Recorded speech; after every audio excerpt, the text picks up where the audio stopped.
श्री कृष्ण श्री कृष्ण श्री कृष्ण श्री कृष्ण। गुरुर्ब्रह्मा गुरुर्विष्णुः गुरुर्देवो महेश्वरः गुरु साक्षात् परं ब्रह्म तस्मै श्री गुरवे नमः। तस्मै श्री गुरवे नमः। सुबह सुबह भगवान को उठाने के लिए भूपाली को गान करने का सिलसिला अपने देश में है। आप वहां चले जाओ, तिरुपति, उत्तिष्ठ उत्तिष्ठ, हे भगवान उठ जाओ, सुबह हो गई। यहाँ उठी उठी गणनाथा विठला, माने भगवान सो रहे, हम जग रहे। असल में भगवान सोते नहीं, सोते तो हम हैं। तो भगवान को कोई जगाने की जरूरत नहीं, जगना हमको है। इसीलिए अपने जीवन में भगवान से ज्यादा महात्म्य हमें है साधु संतों का, सत्संग का। भगवान तो सभी जगह है, कहाँ नहीं है भगवान? हर जगह है। लेकिन भगवान के होने से कुछ नहीं हुआ आज तक। हमको जीवन में परिवर्तन आता है सत्संग से, भगवान से नहीं। ध्यान से सुनना। भागवत महापुराण में कथा आती है ध्रुव के चरित्र की। ध्रुव जी को भगवान का दर्शन हुआ था और उनके कपोल को, गाल को भगवान ने अपना पांचजन्य मोबाइल सर्विसेज को टच किया था और उसके बाद उनका सिम कार्ड एक्टिवेट हो गया और उन्होंने बहुत सुंदर प्रार्थना प्रस्तुत की थी। हो गया था ना? और भगवान का दर्शन होने के बाद भी जब एक ऐसा प्रसंग आया कि उनके भाई को, उत्तम को, जो सौतेला भाई था, बद्रीनाथ में निषाद होने उसको मार दिया, इसमें कोई गड़बड़ी करी होगी। तो ध्रुव जी को बड़ा गुस्सा आया और पूरे निषाद जाति को नष्ट करने के लिए तुल पड़े। उस समय मनु भगवान आते हैं और कहते हैं कि देखो, थोड़ी तो शर्म करो ध्रुव जी, तुम राजा भले हो लेकिन तुमने भगवान का दर्शन किया है। भगवान का दर्शन होने के बाद यदि क्रोध बना रहता है तो भगवान के दर्शन से क्या मतलब है? देखो, भगवान कहाँ नहीं है? हर जगह है। भगवान के होने से कुछ नहीं होता। उस भगवान का प्राकट्य हमारे माध्यम से होना है और अपने माध्यम से भगवान का प्राकट्य करने के लिए जीवन में सत्संग की आवश्यकता है। और ये सत्संग कब शुरू किया जाए? सुबह सुबह उठ के। और इसीलिए एक साधु संत ने अपने जो प्रियतम थे, मित्र थे, भाई थे, बहन थे, मैं शिष्य शब्द का प्रयोग करने के लिए बड़ा हिचकता हूँ। ये गुरु शिष्य का सिलसिला हमारे भगवान शंकराचार्य कहते हैं, विश्वं पश्यति कार्य कारणतया स्वस्वामी संबंधतः शिष्याचार्यतया तथैव पितृपुत्राध्यात्मना भेदतः स्वप्ने जागृति वाय एष पुरुषः माया परिभ्रामितः तस्मै श्री गुरुमूर्तये नमैदं श्री दक्षिणामूर्तये। ये चाहे आप शिष्य गुरु कह लो, स्वामी और नौकर कह लो, पुत्र या पिता कह लो, ये सभी का सभी कार्य कारण का प्रसंग है और कार्य कारण मिथ्या होता है, सत्य नहीं होता। देखो, इसीलिए यह जो कहा है साधक के लिए किसी संत के हृदय के उद्गार है। और इस भूपाली में साधु संत हमको जगाते हैं। भूपाली गाते हैं सुबह सुबह सूर्य उगने के पहले। तो क्या कहते हैं? उठी उठी बा जीवराया सोड़ी अविद्या निंद्य माया व्यर्थ जात से नरकाया स्वरूपी सावध होई तो पंचकोशांचे पांगरुण विवेक हस्ताने काढून देहत्रयाचे अंतरुण वत्सा गुंडाळो न ठेवितो अहम ममतेचा त्याग हाची मलमूत्रोत्सर्ग हरिस्मरण सलग बाह्यांतरी शौचकर्म निंदेने मुख कडवट झाले असे अति वाईट हरिनाम जले चोखट वत्साधून काढितो गुणत्रयाचे आचमन करून दृष्टते सोडून क्रोध व्याघ्र वर्मी बैसून करी विचार स्वहिताचा। यह भोपाली एक बूढ़ी अम्मा गाती थी कहीं गांव में महाराष्ट्र के, और वो अपनी सुबह उठ करके उठी बाजी बनाया थोड़े। मैं जब सुन रहा था ना क्या है अम्मा जरा धीरे धीरे कहो, तो बोले मैं धीरे धीरे कहती हूँ तो फिर भूल जाती हूँ, जल्दी जल्दी ही आता है मुझे, स्पीड की आदत है। हमने कहा इसका अर्थ क्या है? बोले मुझे क्या फर्क पड़ता है, मुझे तो टाइम पास करना है सुबह सुबह, इसीलिए मैं इसको कहती हूँ।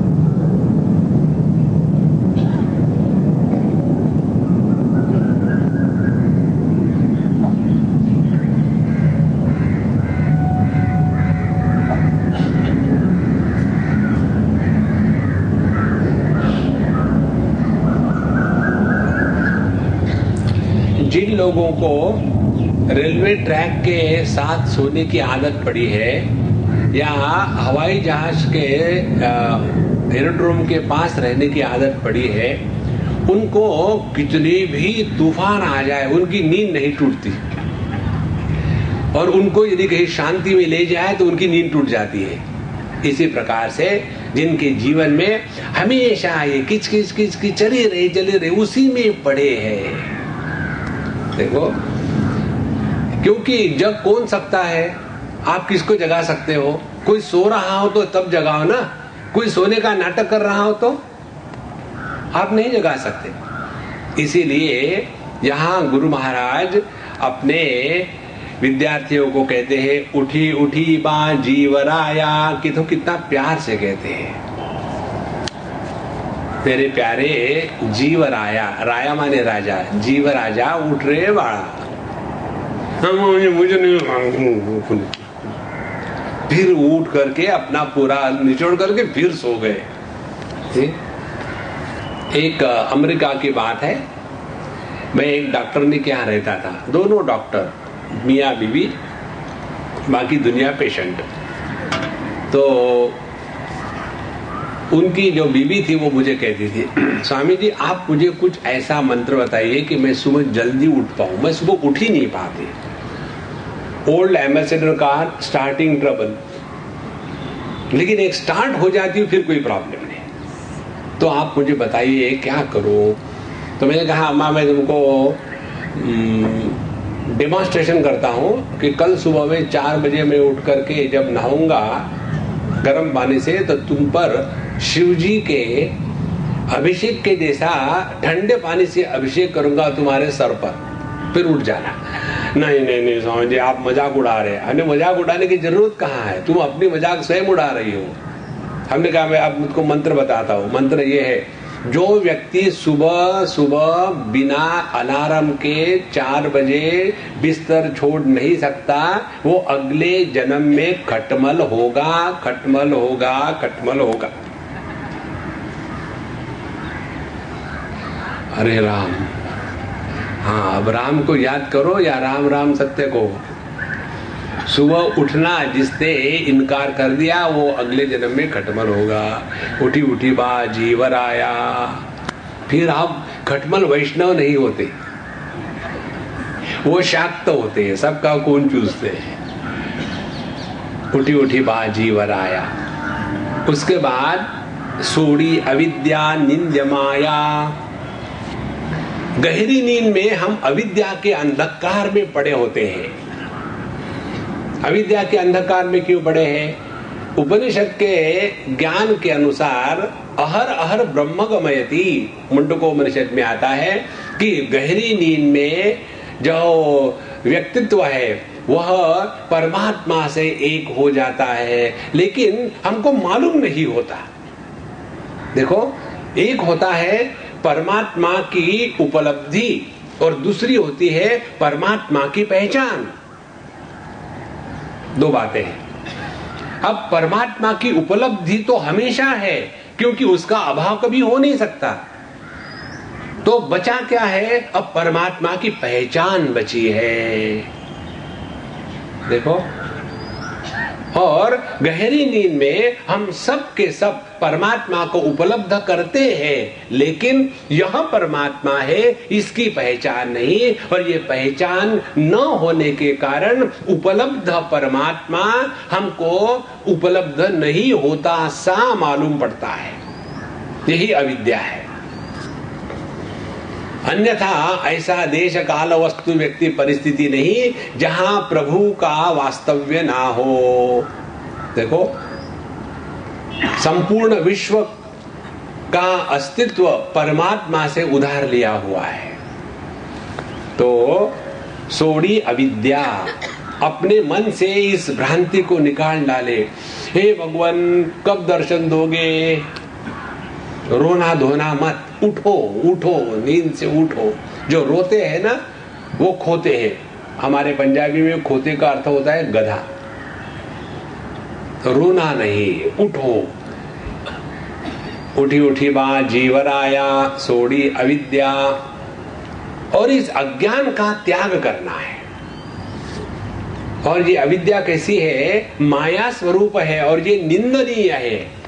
अब ये माया और अविद्या, इसको ठीक से समझ लेना। दो शब्द है। माया माने परमात्मा कृत उपाधियां, उनको कहते हैं माया। जैसे परमात्मा ने हमें सबको रहने के लिए अन्नमय कोश दिया है, और पावर हाउस दिया है प्राणमय कोश, और कम्युनिकेशन के लिए ईमेल दी है, फोन दिया है, मोबाइल दिया है, वो हो गया मनोमय कोश। किसके लिए? मेरे लिए। ये जो मैं है वो है विज्ञानमय कोश। तो यह जो जीव है उसके लिए जो उपाधियों का निर्माण है, वह उपाधियों का निर्माण परमात्मा की कृति है, वो हमने निर्माण नहीं किया है। तो हो गई माया। अब कहते हैं निंद्य माया। माया की निंदा क्यों करना है? निंदा इसलिए करना है कि हम इसमें फंस जाते हैं। और इसीलिए यदि किसी वस्तु का त्याग करना हो, समझो आपको सिगरेट पीने का त्याग करना हो, तो आपको कैसे विचार करना पड़ेगा? ऐसे विचार करना पड़ेगा कि देखो, सिगरेट पीने से कितने लाभ होते हैं। मच्छर अगल बगल नहीं आते, सिगरेट पीने से छाती बड़ी शक्तिवान हो जाती है, सिगरेट पीने से पैसा बहुत बचता है। देखो, सिगरेट पीने से भगवान के सामने अगरबत्ती जलाने की जरूरत नहीं है। और किसी को सिगरेट का दान करो तो महापुण्य होता है। धूम्रपानम शतगोदानम एक एक कश गंगा स्नानम, बहुत बड़ा आनंद है। इसीलिए सिगरेट पियो। स्वामी जी आप मजाक उड़ा रहे। देखो, यदि हमको किसी वस्तु का त्याग करना है तो उसके दोष हमारे दृष्टि में आने चाहिए। भगवान शंकराचार्य कहते हैं विरज्य विषयम व्रातान दोष दृष्टया मुमुर्मुहु स्वलक्ष्ये नियतावस्था मनसहा शम उच्यते। जब हम जगत के बारे में, अपनी जो पंचकोश है उसके बारे में जब हमारे बुद्धि में घृणा निर्माण होगी, तभी हम इसका त्याग करेंगे। नहीं तो पूरे जिंदगी भर में क्या किया? Living by the body for the body on everybody. Whole life is spent only for body body body. कुछ और भी तो है कि नहीं जीवन में। इसीलिए एक दूसरे ग्रंथ में भगवान शंकराचार्य देह का विवरण करते समय कहते हैं अत्यंत मलिनो देहा देही चात्यंत निर्मलः असंगोहमिति ज्ञात्वा शौचमेतत् प्रचक्षते। जब तक हमारे देह में हमारी ये भावना होगी, आहा देह कितना सुंदर है, गुडी गुडी है, रोज उसको नहलाओ धुलाओ, पाउडर लगाओ और क्या क्या लगाओ, बेगॉन स्प्रे करो, टक टक टक टक टक टक टक टक। ऐसी जिसकी बुद्धि है वो व्यक्ति देह के त्याग की बात सुनेगा। देखो तो निंदा यही है, निंद्य माया। जब तक हमने अपने जीवन में इन पंचकोशों को और जगत को महत्व दिया है तब तक के ये हम पर भावी हो जाते हैं। देखो सबसे डेंजरस लोग हमारे दृष्टि से मालूम है कौन होते हैं? सबसे डेंजरस लोग होते हैं जो समाज का भला करना चाहते हैं। सबसे डेंजरस, अपना तो नहीं कर पाए, हम तो डूबे हैं सनम, अब पब्लिक को साथ लेके डूबेंगे। अपना भला करो, उद्धरेद आत्मनात्मानम नात्मानम अवसादयेत्। इसीलिए निंद्य माया। और अविद्या क्या है? अविद्या यही है, उस माया के उपाधि से अभिव्यक्त होकर के उसी को सत्य के रूप में स्वीकार करना, यही तो अविद्या है। ध्यान से सुनना, हम अपने आंखों से केवल एक विशेष मर्यादा तक ही ये प्रकाश के किरण देख सकते हैं। We can see the light waves only up to a particular limit of Vyavgayoric expanse, not beyond that. लेकिन यदि हम ये कहें कि जो हमको आंखों से दिखता है वही मात्र सत्य है, उसके परे कुछ सत्य नहीं है, तो हम अविद्या और माया इन दोनों में फंस गए हैं। देखो अब इसको और आगे ले जाओ। जो हम कान से सुन सकते हैं वही सत्य है, यदि हम कान से सुन नहीं सकते तो वो झूठ है। तो माने सभी बहरे यही कहेंगे कि हम लोग बकवास कर रहे हैं, क्योंकि उनको सुनने में नहीं आता। एक स्टेप और आगे चले जाओ, जो बात हमको अपने बुद्धि से समझ में आती है वही सत्य है, जो बुद्धि से समझ में नहीं आती है वो गलत है। यही तो माया है, यही तो अविद्या है। देखो माया अविद्या यही है कि देहमय हूं, माया अविद्या यही है कि जीवमय हूं। इसीलिए उठी उठी बा जीवराया सोड़ी अविद्या निंद्य माया। कारण क्या है? कहते हैं व्यर्थ जात से नरकाया। नरकाया मनुष्य जो जन्म है इसमें आकर के हमने यदि आहार निद्रा भय मैथुनंच केवल 4 ही बातें करी तो भगवान अपनी गलती सुधारेगा, क्योंकि गलती किसी ने तो भी की है, या तो हमने करी है या तो भगवान ने करी है। यदि हम अपने गलती को सुधार ले तो भगवान को अपनी गलती सुधारने की जरूरत नहीं। यदि हमने कहा नहीं जी हम तो गलत नहीं है, भगवान कहेंगे बेटा तुम ठीक हो, गलत मैं हूं कि मैंने तुमको मनुष्य जन्म दिया, अब मैं अपनी गलती सुधारूंगा, अगले जन्म में यहां से निकाल करके भैंस के देह में चले जाओ। फिर भगवत गीता पढ़ करके स्थित प्रज्ञ होने की जरूरत नहीं, कहीं भी बैठ लो आराम से और अपना रुमिनेशन श्रवण करते रहो। स्थित प्रज्ञ से का स्थित धी किम प्रभाषेत किमासीत व्रजेत किम। देखो इसीलिए व्यर्थ जात से नरक आया, मनुष्य जन्म में आकर के केवल हमने यही किया। तो क्या किया? देखो एक बात ध्यान से सुनना, हम सबको अपना नाम पता है, गांव पता है, अपने माँ बाप को बारे में हम जानते हैं, कोई कोई है अपने दादा दादी नाना नानी के बारे में जानते हैं, कोई कोई रेयर है अपने पड़दादा पड़दादी पड़नाना पड़नानी के बारे में जानते हैं। एक खाद भी ऐसा नहीं होता कि जो 4-5 पीढ़ियों के पहले कोई था, एक भी संकल्प मन में नहीं आता।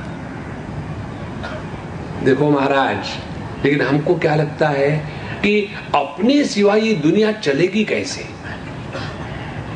हम दुनिया का भला करने लग जाते हैं और अपना सत्यानाश करते हैं।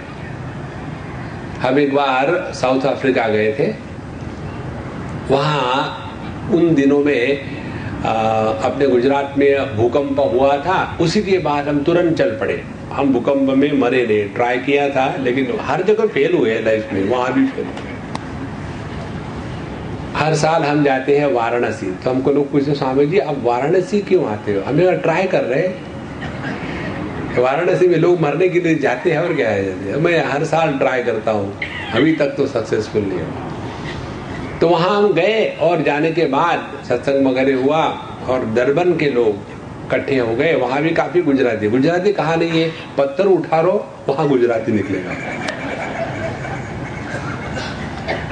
तो वहाँ काफी गुजराती है। तो उन्होंने मुझे कहा कि स्वामी जी हम सभी ट्रस्टियों ने निर्णय ले लिया है कि आपको हम कुछ पैसे देंगे और आप अपने गुजरात के कार्य के लिए लगाना। हमने कहा बहुत अच्छी बात है, आप लोग बड़े सज्जन हैं, लेकिन जैसे आपका नियम है मदद करना, वैसे मेरा भी नियम है, मैं आपसे सब पैसा ले लूंगा, खा जाऊंगा। स्वामी जी आप मजाक कर रहे, मैंने बोला इस समय सीरियस हूं, मजाक कर। अरे क्यों? हमने कहा देखो अपना अपना सिद्धांत है, हमको समाज की सेवा नहीं करनी, तो यदि बाकी के लोग नहीं करते, हमने कहा ये थोड़ी कहा हमने बाकी लोगों को करने दो, हमको केवल परमात्मा के सिवा इस दुनिया में कुछ नहीं चाहिए। यमई वेश वृणुते तेन लभ्यः तस्यैष आत्मा विवृणुते तनुम स्वाम।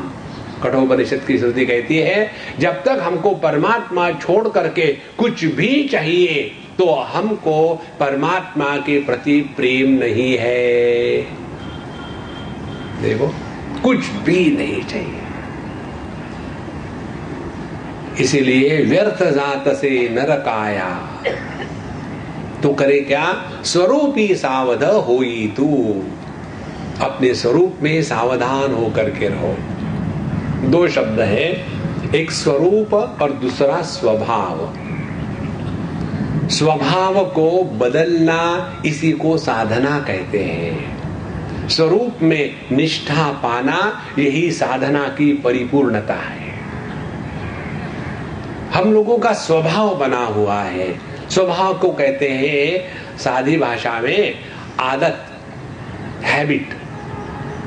सुबह उठने के बाद चाय चाहिए, सुबह उठने के बाद जब तक कि न्यूज़पेपर नहीं होगा तब तक टॉयलेट में कैसे जाएंगे।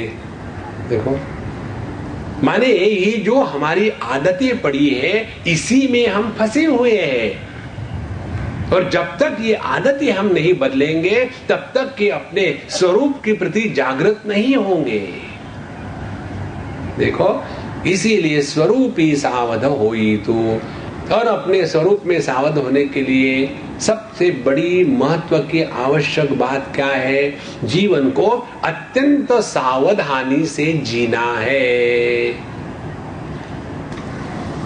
अभी हम गए थे सज्जनगढ़ समर्थ रामदास स्वामी जी के यहाँ, और हमारे साथ कुछ अंग्रेज लोग थे, उनको हम बता रहे थे। हमने कहा देखो हमारे समर्थ रामदास स्वामी का नाम था नारायण ठोसर, और बच्चे ही थे 10-11 साल के। उन दिनों में शादियां जल्दी होती थी, जैसे आज के दिनों में शादियां जल्दी टूटती है वैसे उन दिनों में जल्दी होती थी। तो उनको जबरदस्ती से खड़ा कर दिया और उसके लिए वो मंगलाष्टक शुरू हो गए, और उसमें फिर आता है आखिर में वधवर्यस्तु सावधान। जैसे सावधान कहा वो भाग निकले और बाकी के खड़े रहते, सावधान और डाल। अरे डम्बो, सावधान माने अभी भी मौका है, शादी मत कर, ये उसका अर्थ है। देखो यदि हम सावध होकर के रहेंगे जीवन में तो उस सावधानी में ही साध्य छिपा हुआ है, कहीं और नहीं है साध्य वस्तु। क्योंकि हम अपने स्वरूप में सावध नहीं रहते, और इसीलिए फिर देह के गुणधर्म और मन के गुणधर्म को हम अपने गुणधर्म मान बैठते हैं। तो देह यदि मोटा है तो मैं मोटा हूं, देह पतला है तो मैं पतला हूं, मन में दुख है तो मैं दुखी हूं। यही तो सारा संसार है। इसीलिए केवल दो बातें बताई है।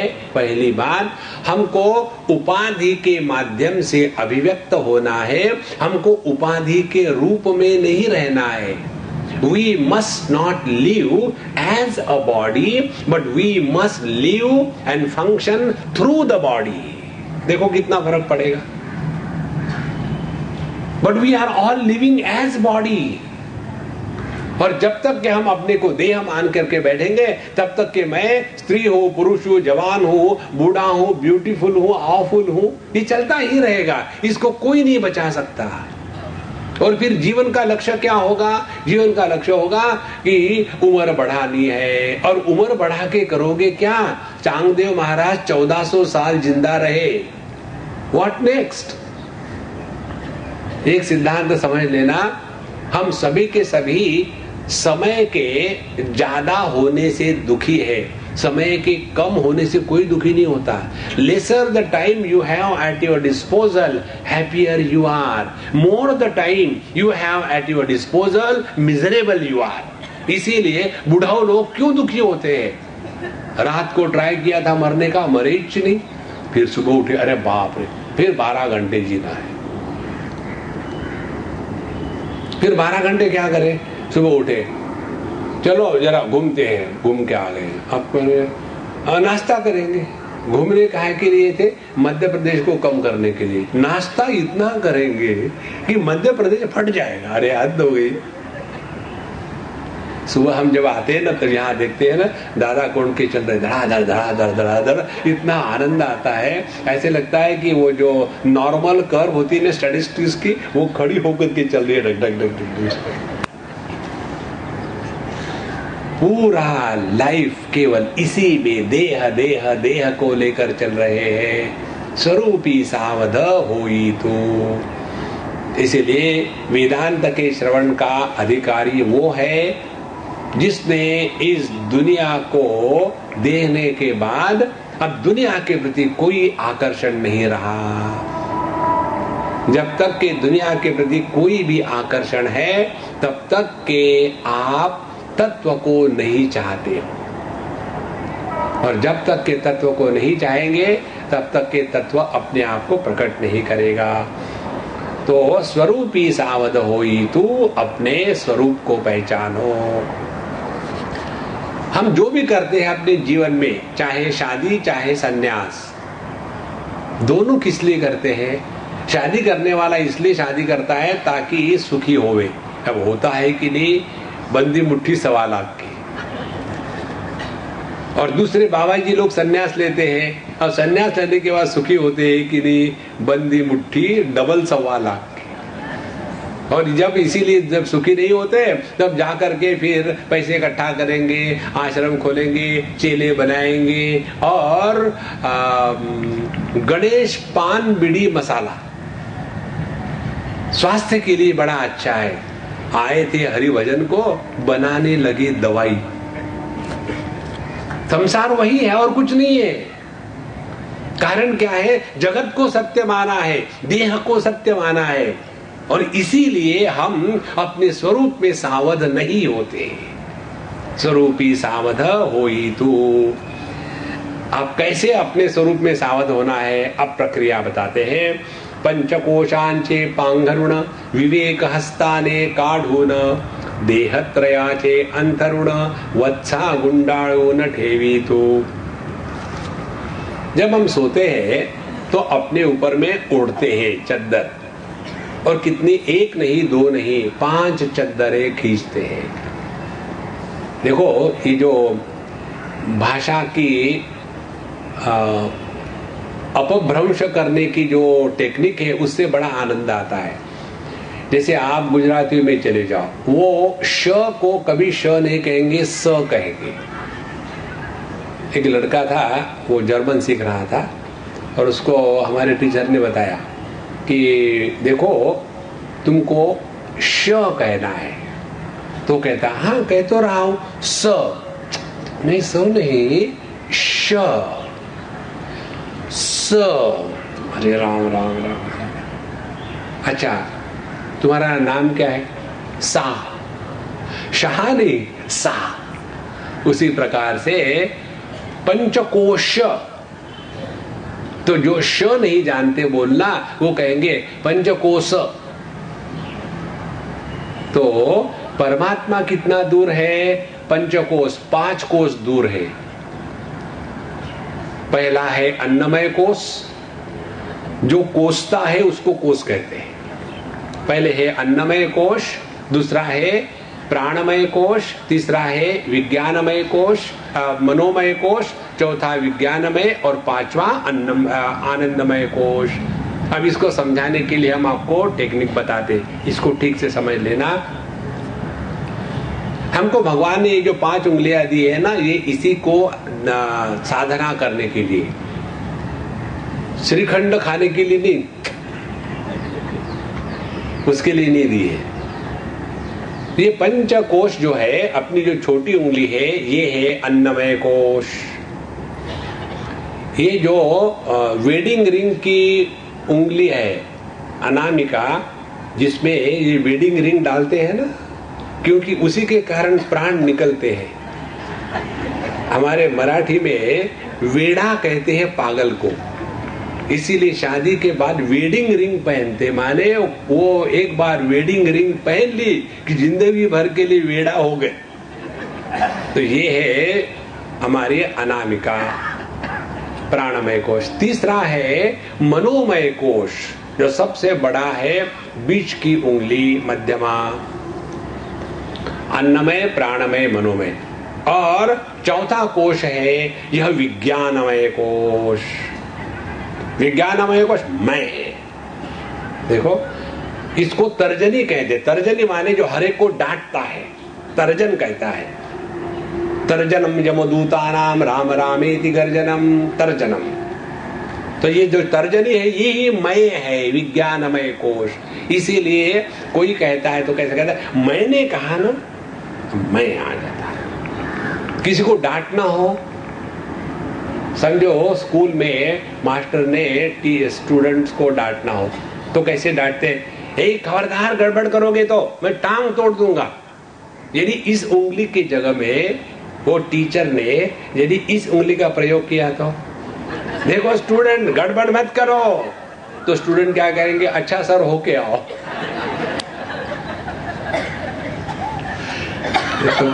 मैं जो है ना विज्ञानमय कोश, ये यही है, हो गया।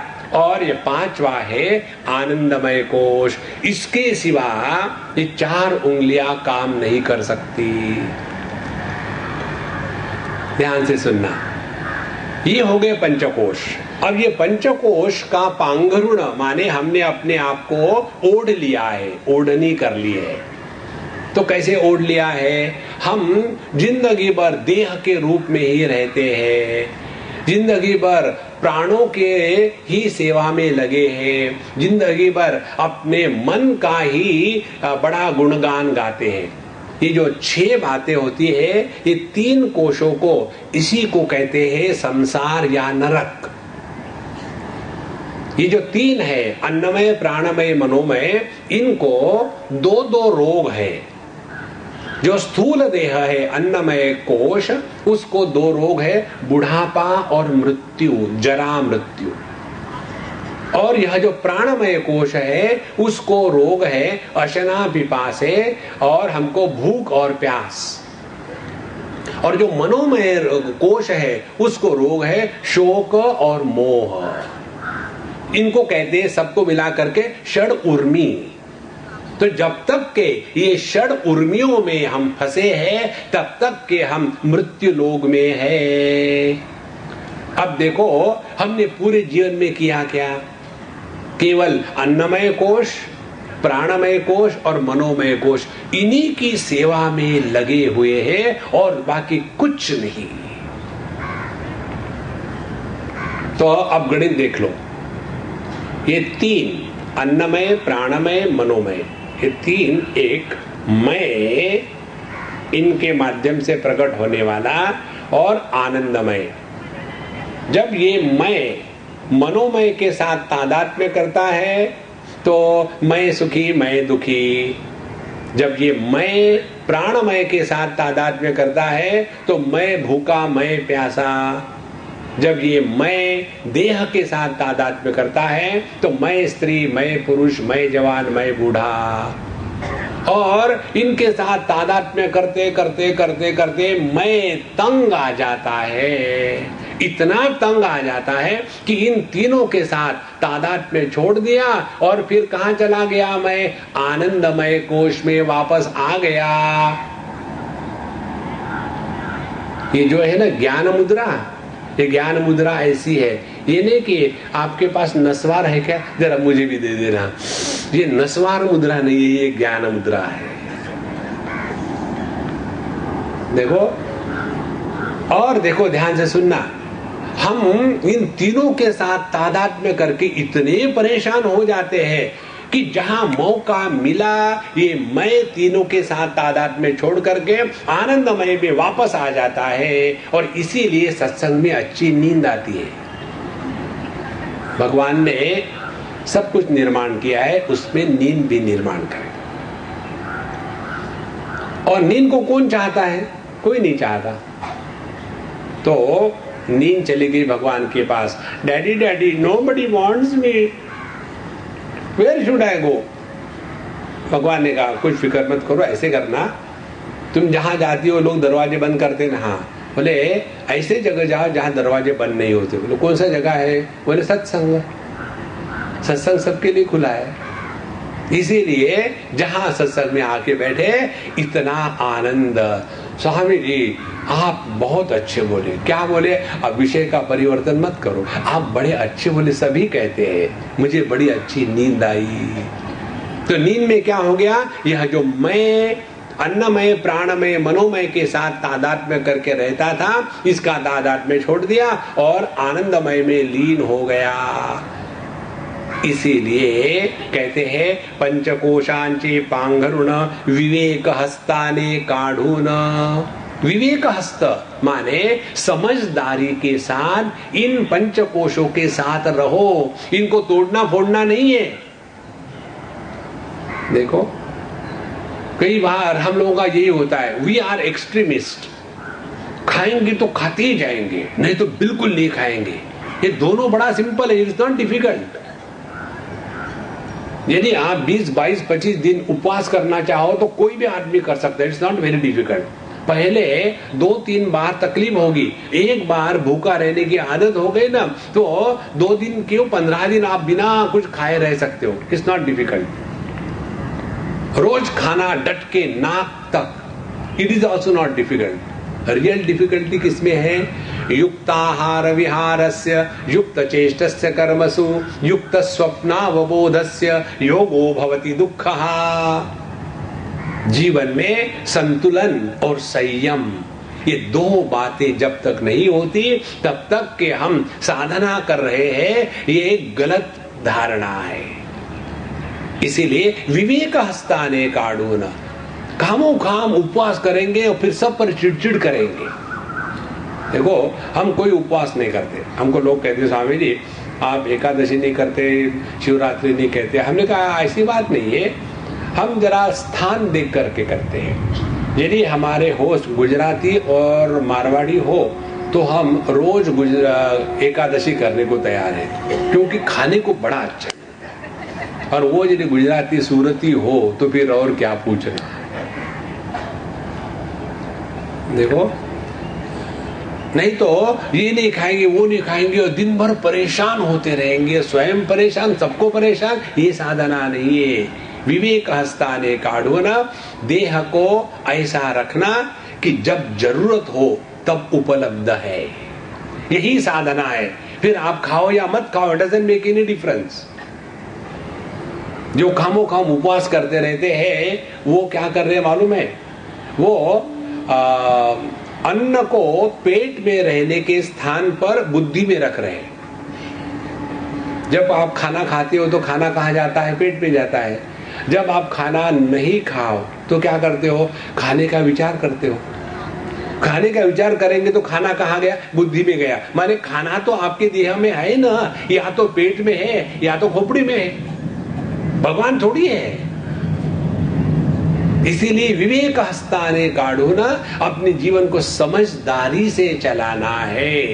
ये जो पंचकोश हमको दिए हैं, इसका उपयोग करके इनके परे जाना है। देखो, जैसे समझो हम ये स्टेज पर गिर गए, उतरते उतर यहां गिर गए। यदि हम इस स्टेज पर गिर गए तो किसका सहारा लेकर के उठेंगे? इसी स्टेज का ना। यदि हम पानी में गिर गए तो किसका सहारा लेकर के पानी के बाहर आएंगे? उसी पानी का। इसी प्रकार से ये जो पंचकोशों में हम अभिव्यक्त हो रहे हैं, इन्हीं का सहारा लेकर के हमको इनके परे जाना है। ये है विवेक हस्ताने काढ़ूना। 3 शत्रु है हमारे सबके। वो 3 शत्रु है। एक है आलस्य, दूसरा है निद्रा, तीसरा है प्रमाद। जब हम आलसी होते हैं तो जीवन में रस नहीं होता। अब क्या करना है, छोड़ो ना। There is no charm in life, they are living death every moment. दूसरा है निद्रा। जब चाहे, जैसे अर्जुन का एक नाम था गुड़ाकेश। गुड़ाकेश माने जिसने निद्रा को जीत लिया है। तो क्या हमने भी जीत लिया है, कहीं भी सो सकते हैं। अरे बाबा, निद्रा को जीत लिया माने नहीं सोना। और तीसरा है प्रमाद। प्रमाद माने वही की वही गलती 1000 बार रिपीट करना। एक हम आपको बताते हैं, सबसे बड़ा ग्रह दोष हम सब में यदि कोई है तो शनि नहीं, मंगल नहीं, बुध नहीं, राहु नहीं, केतु नहीं, एक ही ग्रह है और वो है दुराग्रह। और हम सोचते हम प्यार कर रहे हैं। ये जो दुराग्रह है ना, इसी के कारण हम अपने देह तादात्म्य को नहीं छोड़ना चाहते। देखो, दुराग्रह का त्याग करना है। ये जब तक समझ में नहीं आता तब तक के विवेक जागृत नहीं हुआ। विवेक हस्ताने काढ़ूना। और फिर ये जो पंचकोश है, एक एक कोश का आगे वर्णन आएगा, तब विस्तार से देखेंगे। इनको विवेक से हटा देना, अपने ऊपर से वो जो गोदड़ी है वो निकाल दी। उसके बाद उठने के बाद फिर अपने बिस्तर को लपेट के रख देना। पहले जमाने में किसी के भी घर में बिस्तर हमेशा खुले नहीं रहते थे। सब सुबह में उठ गए तो अपने अपने सब जो है चद्दर वगैरह उसको फोल्ड कर लो, बिस्तर को करके एक साइड में पाइल करके रख गए। पूरा घर खाली है, माने दिन को सोना मत। अभी कभी भी घर में जाओ, सब बिस्तर पड़े, आ जाओ। जब बिस्तर सामने होगा तो कौन बैठेगा? एक बार की बात है, एक ग्रुप आ गया। हम उस समय लोनावाला में थे। स्वामी जी, हम सभी लोग हैं और उसमें से एक दो बड़े श्रेष्ठ व्यक्ति थे उस समाज के, 80 साल के वगैरह, और बड़े आदर के साथ, प्रेम के साथ आए और मुझे ले गए। स्वामी जी, हम आपको ले जाने के लिए आए हैं। हमने कहा 4 काफी थे, 5 क्यों आए? सामने कुछ पकड़ना है क्या? तो वो हमको ले गए और लेने के बाद हमको पता नहीं कहाँ ले जा रहे, एक आश्रम में ले गए। बोले स्वामी जी, हमारे जो महाराज जी है वो कुछ कर रहे थे तो गिर गए, तो उनका फ्रैक्चर हो गया। अब वो बेड रेस्ट में है, कुछ कर नहीं सकते। अब उनकी तबीयत भी खत्म हो रही है। अब उनको ये फिक्र पड़ी है कि अब उनके गद्दी पर कौन बैठेगा। तो हम सब लोगों ने निर्णय ले लिया है, आपको ला करके बिठा दे, और इसीलिए हम आपको यहाँ ले आए। हमने कहा प्रभु आपकी बड़ी कृपा है, गद्दे पर तो मैं सोता हूँ, बैठता नहीं हूँ। देखो, इसीलिए देहत्रयाचे अंथरुण गुंडाळून ठेवितु। पूरा जीवन केवल अपने अन्नमय कोश, प्राणमय कोश, मनोमय कोश, इन 5 को जब दूसरे प्रकार से ग्रुपिंग कहते हैं तब उसको देहत्रय कहते हैं, 3 देह। अन्नमय कोश को कहते हैं स्थूल देह, आनंदमय कोश को कहते हैं कारण देह, और जो बाकी 3 कोश बचे हैं प्राणमय, मनोमय और विज्ञानमय, इन तीनों को इकट्ठा कहना हो तो उसको कहते हैं सूक्ष्म देह। तो हमें ये 3 देहों का जो बिस्तर है उसको लपेट के रखना है, और ये पंचकोशों का जो पांघरुण है, जो ओढ़नी है, उसको निकाल देना है। तब जाकर के हम अपने स्वरूप में निष्ठा प्राप्त करेंगे। तो स्वरूप ही सावध होई तू, ये जब उन्होंने कहा तो कैसे किया जाए, तो उसके लिए ये साधना है। अपने पंचकोशों के परे अपने को जाना है। ध्यान से सुनना, जब तक के ये 2 बातें नहीं होगी तब तक के हम आध्यात्मिक जीवन जी रहे हैं। दिल बहलाने के लिए गालिब ख्याल अच्छा है। 2 बातें होनी ही चाहिए। पहली बात, देहात्म भाव का त्याग होने के लिए हम कुछ कर रहे हैं क्या, जिसके द्वारा देहात्म भाव का त्याग नहीं होगा वह संसार है। देखो, देहात्म भाव के त्याग के लक्षण क्या है? देहात्म भाव के त्याग का पहला लक्षण यह है कि यह जो स्थूल जगत है, ईंट पत्थरों वाला, दोस्त दुश्मनों वाला, इसका महात्म्य हमारे बुद्धि से एकदम घट जाएगा। तब हमारा देहात्म भाव का त्याग हो रहा है। देखो, और दूसरा है जीवात्म भाव का त्याग। जब तक हम अपने आप को जीव मानते रहेंगे ना, तब तक के धर्म अधर्म, पाप पुण्य, जन्म मृत्यु, स्वर्ग नरक, इसी में फंसे रहोगे। ये समझाने की प्रक्रिया है। जीव नाम की कोई वस्तु नहीं है। गलत फहमी में मत रहना, पापो हम पाप कर्मा, कुछ नहीं पापी वगैरह। देखो, ये 2 बातें जब तक नहीं होगी तब तक के हम आध्यात्मिक जीवन जी रहे हैं। यह सबसे बड़ी भ्रांति है। ये दोनों को बताने के लिए ये 2 बातें बताई है, पंचकोशाचे पांगरुण और देहत्रयाचे अंतरुण। यही तो हम फंसे हुए। अंतरुण माने बिस्तर, बिस्तर पर हम लेटे हुए हैं। उसके साथ इतना तादात्म्य हो गया है कि बस देह मात्र मैं हूं और जीव मात्र मैं हूं।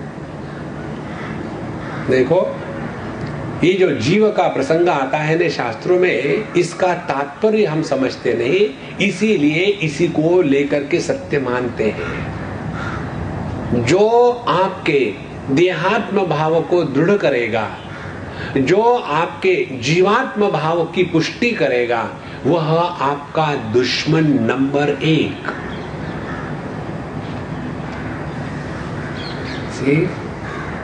पूर्णमदः पूर्णमिदं पूर्णात् पूर्णमुदच्यते। पूर्ण में अपूर्णता की दुर्गंध कहां से आई? देखो, तो यह जो समझाने की प्रक्रिया है, इस प्रक्रिया को ही हमने सत्य मान लिया। इसीलिए ये 2 बातों का त्याग करना अपने स्वरूप में सावध होने की साधना है। अब ये देह में जब हम आ गए, मैं कह के देह को हमने मैं माना, तो क्या हुआ? अहम ममतेता त्याग, हाची मल मूत्रोत्सर्ग, हरि स्मरण सलग, बाह्यांतरी शौच कर्म। अब उठ तो गए बिस्तर से, उठने के बाद चाय, अरे भैया जरा बाथरूम तो होके आओ। बेड टी, जो बेड बग्स होते हैं उनको बेड टी चाहिए। तो पहली बात कहते हैं अहम ममतेता त्याग, हाची मल मूत्रोत्सर्ग। देखो शब्द कितने स्पष्ट है। उठने के बाद पहली बात क्या करते हैं हम लोग जाते हैं टॉयलेट में मल और मूत्र उनका त्याग करने के लिए। तो अपने जीवन में मलमूत्र का जब हम त्याग करते हैं तो दुख होता है क्या? अरे अरे, रात को इतना अच्छा खाना खाया था, अब निकाल रहे, बड़ा नुकसान हो रहा है। होता है कभी ऐसा? देखो, ऑन द कॉन्ट्री यदि किसी को यानी कर्फ्यू लग गया तो बड़ी परेशानी होती है। तो अपने जीवन में मलमूत्र क्या है? मलमूत्र है अहम ममता, दो है मलमूत्र। अहम है मल और ममता है मूत्र, इनका त्याग करना है। देखो महाराज, पूरी भगवत गीता की नींव इस पर बैठी हुई है। भगवत गीता के प्रथम अध्याय में 3 प्रकार की ममता की बात आती है। चौथी प्रकार की ममता बंगाल में है। तो ये जो 3 प्रकार की ममता है, जो मूत्र के समान है, और जो अहंता है ये मल के समान है। तो कौन सी है ये ममता? पहली ममता थी प्रथम अध्याय में भगवत गीता के धृतराष्ट्र की ममता, जो गद्दी को पकड़ के बैठा है। वो गद्दी को छोड़ना नहीं चाहता था। धृतराष्ट्र माने, राष्ट्र माने कुर्सी, धृत माने पकड़ा हुआ। जो कुर्सी को पकड़ के बैठा है वो धृतराष्ट्र, पहली ममता। दूसरी ममता होती है, ये पहली ममता होगी तमोगुणी ममता। ईंट पत्थरों में जो फंसा है वो तमोगुणी ममता में फंसा है। दूसरी ममता होती है मुझे ये करना है, मुझे वो करना है, मैं ऐसा करूंगा, मैं वैसे करूंगा। ये दूसरी ममता थी दुर्योधन महाराज की, जिसमें दुर्योधन कहता है मदर्थे त्यक्त जीविता, ये जितने भी राजा लोग आए हैं मेरे लिए मरने के लिए आए हैं। उनका मरना महत्व का नहीं है, मेरे लिए मर रहे ये महत्व का है। और तीसरी ममता हम लोगों की, अर्जुन की, गुडी गुडी से कथम भीष्म बहम संखे द्रोणम च मधुसूदन इषु भी प्रतियोत्स्यामि पूजार्हा वरिसूदन। मैं अपने दादाजी को, अपने गुरु को कैसे मारूं, क्योंकि मैं अच्छा हूं। यदि आपके दादा और आपके गुरु हो तो मैं काम कर दूंगा, लेकिन मेरे दादा मेरे गुरु है तो मैं उनको कैसे मार सकता हूं? यही तो है सात्विक ममता। और इस ममता के रोग को हटाने के लिए एक ही दवाई है भगवत गीता में, और वो है समता। समत्वम योग उच्यते। तो जैसे हमको सुबह उठने के बाद मलमूत्र का त्याग करना है, उसी प्रकार से प्रत्येक दिन जब हम शुरू करते हैं तो रोज यह अभ्यास होना है, आज हमने कितनी ममता का त्याग किया। देखो, और जितनी हमारी ममता कम होगी उतनी प्रसन्नता बढ़ेगी। इसीलिए साधना का तात्पर्य यही है। अपने जीवन में यह ममता, अहंता का मलमूत्र इकट्ठा हो गया है, क्योंकि अंधेरी अज्ञान की रात्रि में हम सो रहे थे। अहम ममते सा त्याग। दूसरी बात, ममता जो है वो अन्य को लेकर के होती है। मेरी बीवी, मेरे बच्चे, मेरा बिजनेस, मेरा घर, मेरा देश, मेरा धर्म, अन्य को लेकर के जो हम जुड़ते हैं वो ममता के माध्यम से जुड़ते हैं। और दूसरी होती है अहंता, जिसमें मैं भाव प्रकट हो जाता है। जैसे यह माइक है, इसको मैं जानता हूं, तो मैं जानने वाला, और ये जो माइक है ये मैं नहीं हूं। माने हमारे ज्ञान में 2 पहलू है, एक जिसमें अहम भाव जागृत होता है और दूसरा जिसमें अहम भाव जागृत नहीं होता। तो हमारे ज्ञान में मैं और मैं नहीं ये दो जागृत हो जाते हैं। मैं के साथ तादात्म्य करना उसको अहंता कहते हैं, और जो मैं नहीं है उसके साथ तादात्म्य करना उसको ममता कहते हैं। और ये दोनों बोझा सर पे उठा करके हम पूरा जीवन चल रहे हैं। इसीलिए उम्र जितनी बड़ी होगी उतना अहंता और ममता का बोझा सर पर ज्यादा होता है, और इसीलिए बुढ़ापे में ऐसे झुक के चलते हैं। क्यों? अहंता ममता का बोझा है। छोटे बच्चे, उनमें ममता और अहंता कम होती है, इसीलिए कम दुखी होते हैं। तो जैसे कॉन्स्टिपेशन के बाद आदमी को कितना अनकंफर्टेबल लगता है। एक अभी कुछ दिनों के पहले की बात है, एक सज्जन मुझे मिलने आए, स्वामी जी हम आपके दर्शन के लिए आए। हमने कहा पहले टॉयलेट जाके आ जाओ। बोले क्यों? बोले तुमको कितने दिन से कॉन्स्टिपेशन है?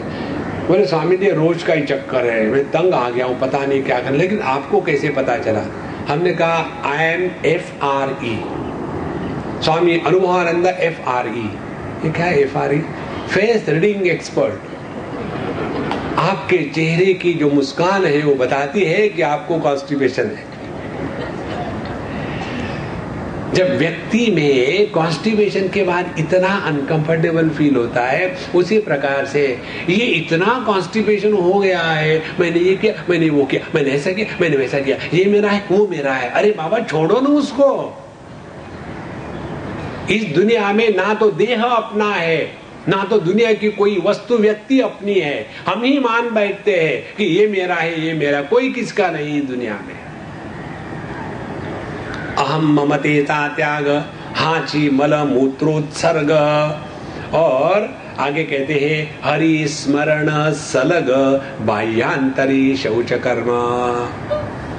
जहां हमारे जीवन में यह अहंता ममता देह को और जगत को लेकर के है, उसका यदि त्याग किया तो फिर क्या करें? Time pass. कैसे टाइम पास करें? हरि स्मरण सलग, अखंड भगवान का स्मरण करते रहे। किस लिए करें? टाइम पास होने के लिए। ध्यान से सुनना, भगवान का नाम लेकर के आपको कुछ नहीं मिलेगा, गारंटी। किसी को कुछ नहीं मिलता, कुछ मिलेगा तो परिच्छिन्न होगा। यदि हमारी भगवान की भक्ति कुछ प्राप्त करने के लिए है तो हम में और संसारी लोगों में कोई फर्क नहीं। एक आदमी किसी की जेब काट करके पैसा इकट्ठा करता है, दूसरा मेहनत करके इकट्ठा करता है, तीसरा गुड फॉर नथिंग, इसीलिए भगवान की प्रार्थना करके पैसा इकट्ठा करता है। सभी तो पैसा इकट्ठा ही तो कर रहे हैं, क्या फर्क है? इसीलिए हरि स्मरण सलग, ध्यान से सुनना, यदि हम परमात्मा का नाम स्मरण योग्य प्रकार से करते हैं तो आपके अंतःकरण से सभी कामनाएं हमेशा के लिए मिट जाएगी। इसको ठीक से समझ लेना। ओम श्री राम जय राम जय जय राम, यह वृत्ति है। एक बढ़िया गरम गरम कॉफी मिल जाए, ये भी वृत्ति है। दोनों वृत्तियां हैं। गरम गरम कॉफी मिल जाए, ये वृत्ति आने के बाद दूसरी वृत्ति आती है, कहाँ जाऊं, किसके यहाँ मिलेगी? किसी साउथ इंडियन को पकड़ना पड़ेगा, तब जाकर के बढ़िया कॉफी मिलेगी। गुजराती के यहाँ जाएंगे तो केवल मीठी मीठी मिलेगी, कॉफी कम होगी, चीनी ज्यादा होगी। कितने विचार आए एक के बाद एक। माने जो विचार अपूर्ण होता है, जिस विचार का विषय अपूर्ण होता है, उसी विचार के बाद अन्य विचारों का जन्म होता है। और ओम श्री राम जय राम,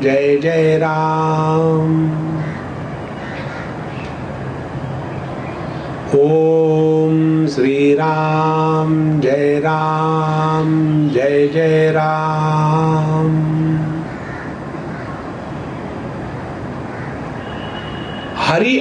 अनंत हरि कथा अनंता, परमात्मा यदि अनंत है तो उनका नाम स्मरण करने के पश्चात अन्य वृत्ति का जन्म नहीं होता। और यही है शौच कर्म। शौच का तात्पर्य दो प्रकार की शुद्धि है, बाह्य अभ्यंतर शुद्धि शौच कर्म। बाहर के साफ सफाई तो हम लोग जानते हैं, कुछ गंदगी लगी, बाहर की साफ सफाई। एक बार मैं लंदन से आ रहा था इंडिया में, और मैं हमेशा खिड़की के पास बैठता हूँ, जरूरत पड़े तो उतरने के लिए जल्दी पड़ता है खिड़की के पास। और मेरे बगल में एक अंग्रेज स्त्री और पुरुष, वहां पति पत्नी कहना डेंजरस है, पता नहीं कौन क्या होता है, तो दो बैठे हुए थे। और जिस कारण भी उसकी चश्मे में कचरा ऐसा आ गया था, तो उसने निकाला चश्मा, देख रहा था, तो उसकी जो फ्रेंड थी उसने कहा लाओ मैं ठीक करके देती हूँ। तो उसने लिया चश्मा, मैं नहीं कह रहा हूं, सिर्फ दिखा रहा हूं,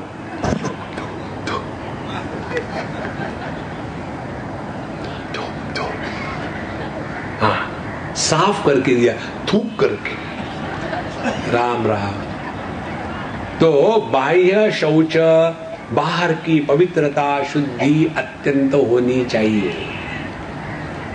देखो, शरीर की, कपड़ों की, घर के सामान की, यदि अच्छा सुंदर स्वच्छ किचन देखना है तो गुजरातियों की किचन में जाओ। ऐसे लगता है कि यहाँ कोई खाना बनाता है नहीं, बाहर से आकर के खिलाते हैं, साफ सुथरा होता है।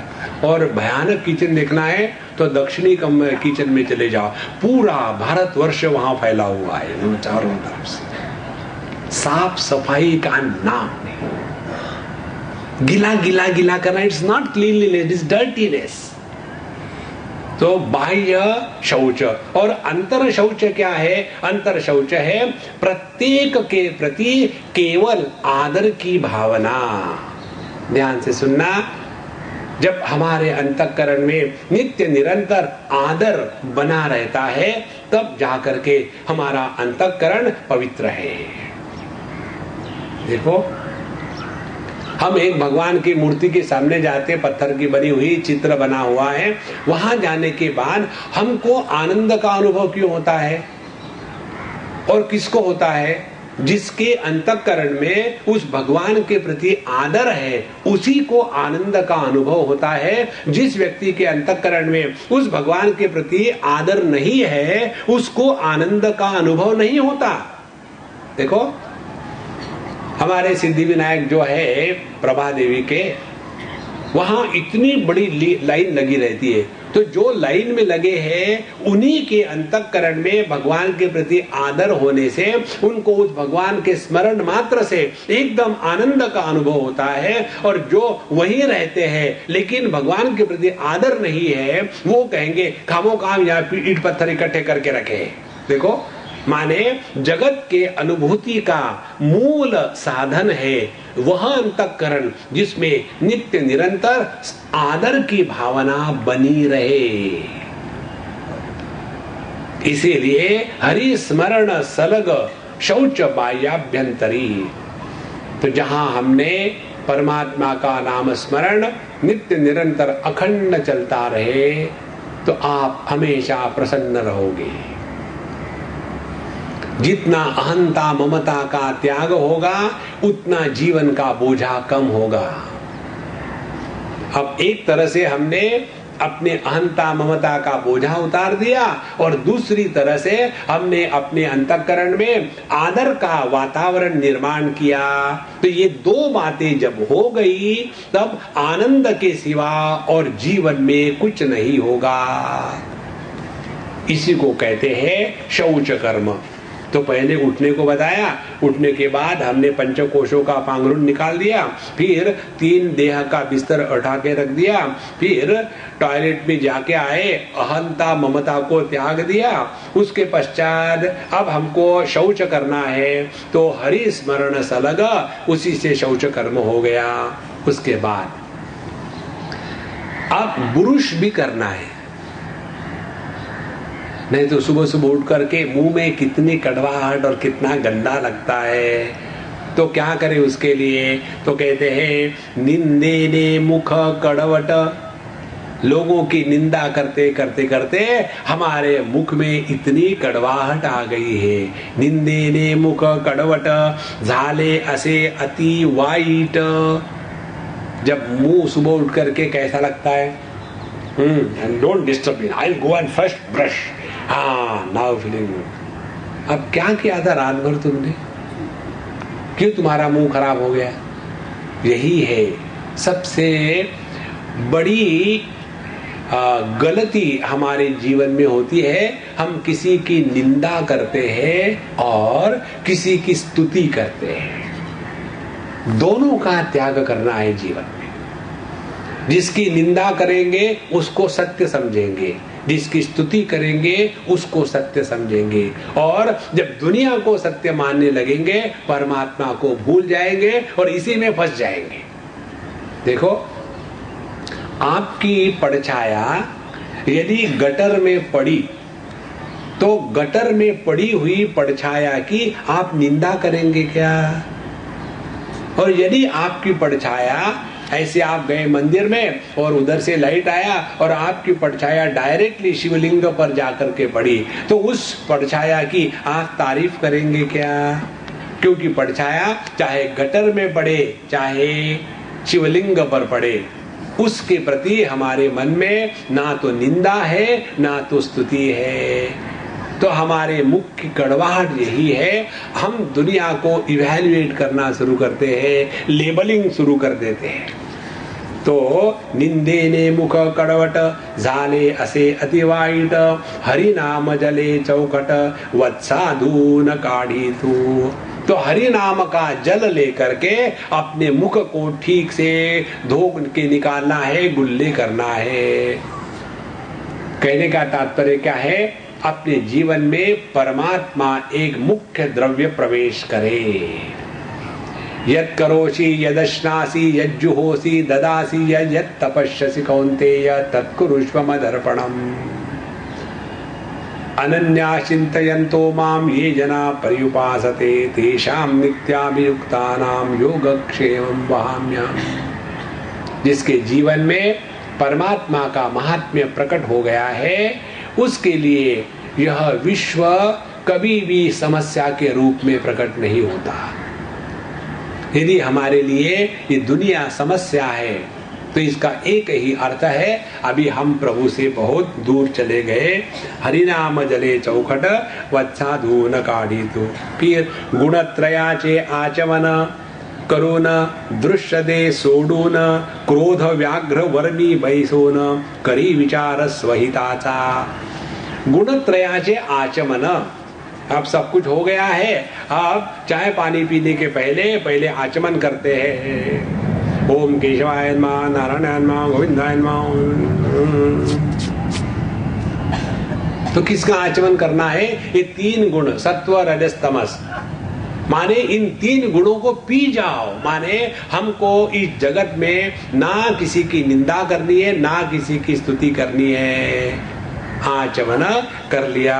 उसके बाद दृश्य दे सोडूना, ध्यान से सुनना, जिसको जिसको हम महत्व देते हैं वही हमको परेशान करता है। देखो, आपको दूसरे की बीवी परेशान करती है क्या? नहीं, क्योंकि आपने उसको महत्व नहीं दिया हो। तो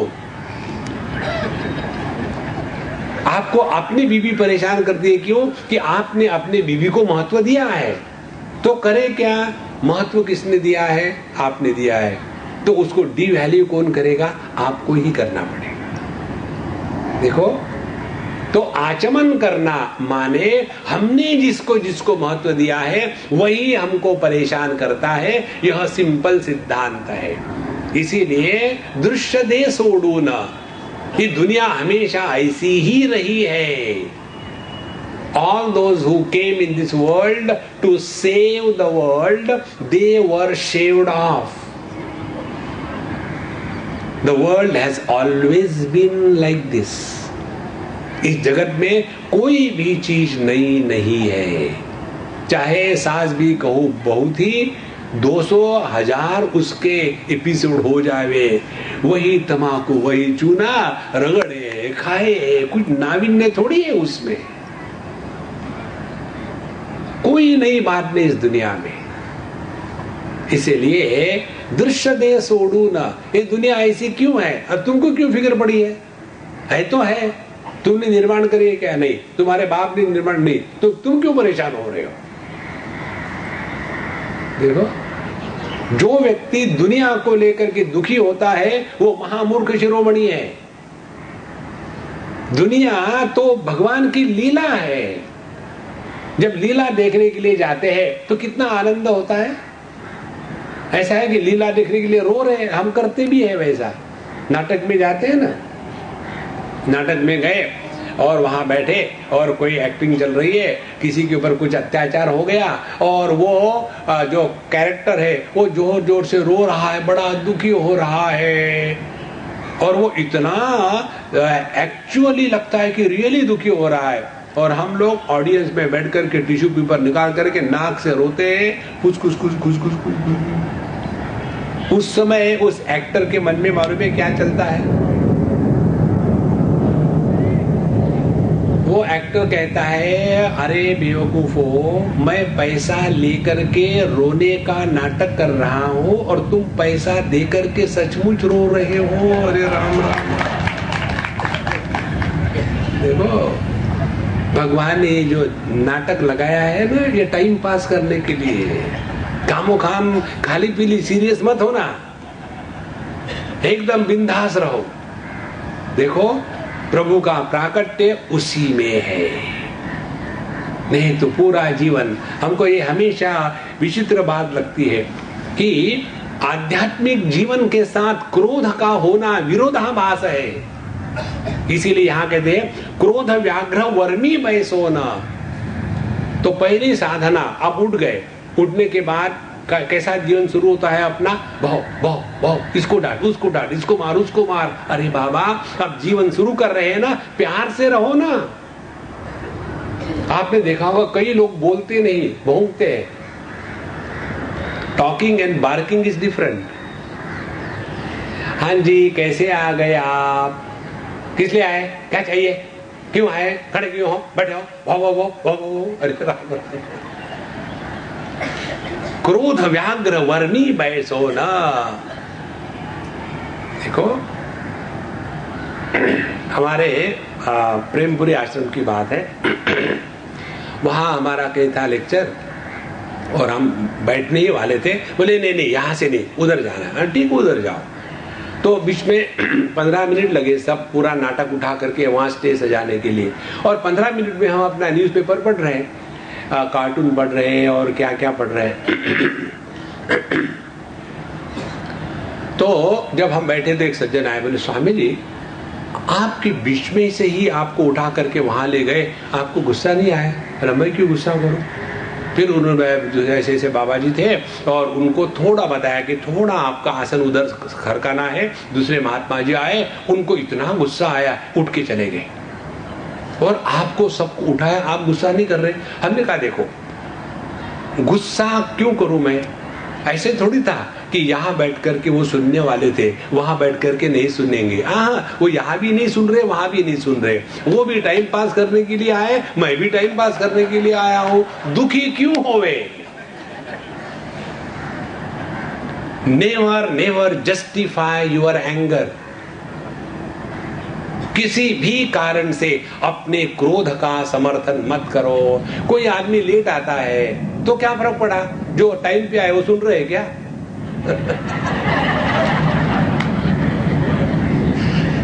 देखो महाराज, हमको इसके बारे में बिल्कुल संदेह नहीं है कि हम 65 मिनट बोलते हैं, सुनने वाला 5 सेकंड भी सुन ले तो प्रभु की लीला है, बहुत बढ़िया है। तो फिर काहे के लिए आते? हमको फिर करे तो करे क्या? जाऊं तो जाऊं कहां? तो यहां हम आ गए। जैसे आप लोग यहाँ आते सत्संग में, ऐसे कहते हैं ना कि जब सत्संग में जाते हैं तब शांति होती है, लेकिन कहां? जहां से आप निकल गए वहां। तो सभी के सभी आप लोग यहाँ आ गए ना, आपके घर में बड़ी शांति होगी। जैसे वहां गए फिर वही कबड्डी कबड्डी कबड्डी शुरू हो गई। इसीलिए महाराज क्रोध व्याघ्र वर्मी बैसोना, जीवन से क्रोध का त्याग कर दे। और जो व्यक्ति क्रोध का त्याग करेगा वही तत्व चिंतन कर सकता है। गुस्से गुस्से में अच्छा मैं भी देखूंगा परमात्मा मिलता कि मैं ट्राई करूंगा, ऐसे थोड़ी होता है। गुस्से में भगवान का दर्शन नहीं होता, रावण का दर्शन होता है। इसीलिए हमने एक छोटी सी बात बता के बंद कर दे। हमारे स्वामी अखंडानंद जी महाराज हमारे जीवन पर बहुत बड़ा प्रभाव छोड़ के गए। कलकत्ते की बात है, हम उनके सत्संग में जाते थे। वहां भी मारवाड़ी और Gujarati crowd, Marwari crowd indiscipline, Gujarati crowd too discipline. तो वहां मारवाड़ी क्राउड था, तो वो जाके बैठे, हम दोनों उनके चेले इधर से एक इधर से एक, और उनकी सेवा कर रहे हैं। और आकर के ये बीच में कोई वो करेगा, कोई आकर के चंदन लगाएगा, कोई आकर के माला पढ़ाएगा, कोई एक उनके सामने एप्पल रख देगा, कोई प्रदक्षिणा करेगा। और बीच में एक आदमी उठ करके प्रश्न पत्रिका पढ़ रहा था। महाराज जी प्रश्न ये है, और पूरी प्रश्न पत्रिका पढ़ी। उस समय मुझे ऐसे लग रहा था कि सबके मुंह बंद कर दूं, किस किस किस किस किस पोल्ट्री फार्म के जैसा हो रहा। और महाराज श्री एकदम शांत बैठे, कोई फर्क नहीं। और जब उसकी प्रश्न पत्रिका पढ़ना पूरा हो गया, फिर उन्होंने उसी प्रश्न को अपने शब्दों में दोहराया, जिसमें सभी प्रश्न के उत्तर आ गए। उस दिन से मैंने कहा अपने आप से, मुझे भगवान के दर्शन नहीं चाहिए। ध्रुव को भगवान के दर्शन होने के बाद भी क्रोध नष्ट नहीं हुआ था। क्या करोगे भगवान के दर्शन करके? जीवन में क्रोध व्याघ्र वर्मी बैसो न, एक जीवन में नियम कर लेना, चाहे कुछ भी हो जाए इस क्रोध के शिकार नहीं होगे। क्रोध का तात्पर्य है जो हृदयस्थ आनंद को अभिव्यक्त होने पर पाबंदी लगाता है, उसको क्रोध कहते हैं। आप ऐसा कभी कह सकते हैं, मुझे ऐसा गुस्सा आया है ना, लेकिन बड़ा मजा आ रहा है, दूसरों को, तुमको नहीं आ सकता। इसलिए क्रोध व्याघ्र वर्मी बैसोना, यदि हमको तत्व चिंतन करना है तो इस क्रोध को जीतना पड़ेगा। जो आदमी गुस्सा करते हैं ना, वो वीकलिंग है, they are failures in their life, therefore they are angry. See, आप कभी ये कल्पना कर सकते हो क्या कि जंगल में 4-6 सिंह जा रहे हैं और आप जा रहे हैं, तो आपके ऊपर वो भौंक रहे, वाह वाह वाह वाह वाह वाह। हाँ हाँ, सिंह भौंकता नहीं। और अपने यहाँ के घाटकोपर में चले जाओ, कहीं गली में निकलो, वाह वाह, दुनिया भर के कुत्ते भौंकेंगे। जो हमेशा गुस्सा करते हैं उनमें ना तो आत्मबल है, ना तो किसी प्रकार का बल है। They are weaklings, victims of their own weaknesses. क्रोध व्याघ्र वर्मी बैसोना, विचार करी स्वहिताता, अपने हित की बात सोचो। और अपने हित की बात यही है कि इसी जन्म में हम ऐसे बने कि हमारे माध्यम से परमात्मा प्रकट होवे। जीवन की परिपूर्णता भगवान का दर्शन लेने में नहीं है, जीवन की परिपूर्णता है भगवान को अभिव्यक्त होने का माध्यम बने। और भगवान यदि आनंद स्वरूप है तो हमारे माध्यम से दुख और क्रोध कभी भी अभिव्यक्त नहीं होगा। इसको कहते हैं उठी उठी बा जीवराया, सोड़ी अविद्या निंद्य माया, व्यर्थ जात से नरकाया, स्वरूपी सावध होई तू। ओम पूर्णमदः पूर्णमिदं पूर्णात् पूर्णमुदच्यते, पूर्णस्य पूर्णमादाय पूर्णमेवावशिष्यते। ओम शांति शांति शांति। हरि ओम। श्री गुरुभ्यो नमः। हरि ओम।